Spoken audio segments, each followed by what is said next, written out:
This video I'm putting together to show how you assemble from beginning to end a patio that's got aggregate as the paving, and then on the shoulder or the sides you frame it in with some stone banding. So this is the form work, and what I want you to pay attention to is the edging. You see how the rebar goes under the stair? You're looking down from an elevated stoop. And then also there's side bands, so if you turn around looking back the other way, so this would emulate the Keswick backyard stoop coming out of the back door, and you see how the rebar goes underneath continuously, so the entire thing is one piece, including the banding on the side. The rebar goes under the form so that the shoulder, we'll call it, or the ledge that the stone will sit on is all part of the entire piece, so that they're connected. So here you're looking down and see the rebar is bent and goes under the stairway, so it's all connected. This is looking at an expansion joint setup. The plastic pipes you see there go over the rebar so that they stay together. They don't lift and shift, but they can slide laterally as the concrete expands and contracts, and that's why they call it an expansion joint.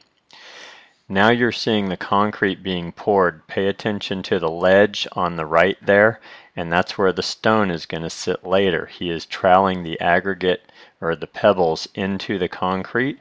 This is after it's poured and it's drying and setting up. Again, you see how the lower area on the right and left edge is where the stone will eventually sit.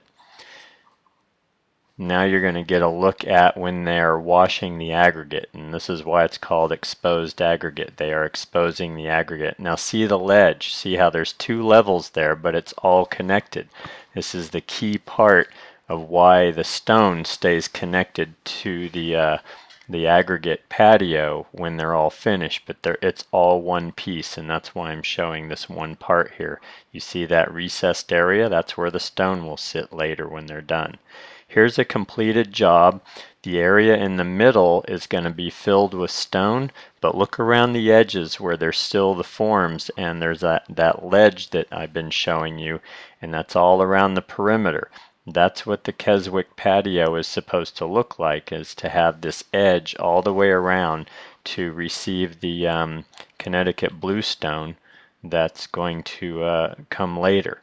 But again, all connected, one monolithic piece of concrete. Now this next shot shows you a finished stoop similar to what should be happening coming out of their back door. You have the elevated part that has a perimeter of stone around it, and then the step down. This is all connected by one piece. Here's a close-up of how the stone looks kissing up to the aggregate when it's all finished. But again, it's all one piece and there's no danger of separation. Here's a completed aggregate patio with stone around the border kissing up against a seat wall. So because there's seat walls at the Keswick project, I wanted to show that as an example. And here's an elevated patio stepping down to a lower patio with stone on the border, very much like the Keswicks would have coming out of their back door. You also see a seat wall there where they kiss up against each other.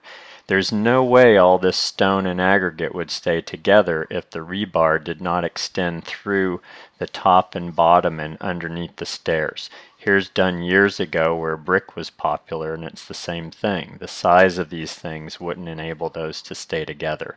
And then this is the reverse. This is where concrete is all connected in one piece, and those recesses you see there will receive stone later.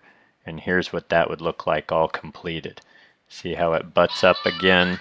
It butts up against the seat wall there. So those are examples of what this should look like when it's formed up in the middle and the finish of how the concrete and the stone are supposed to interact with one another.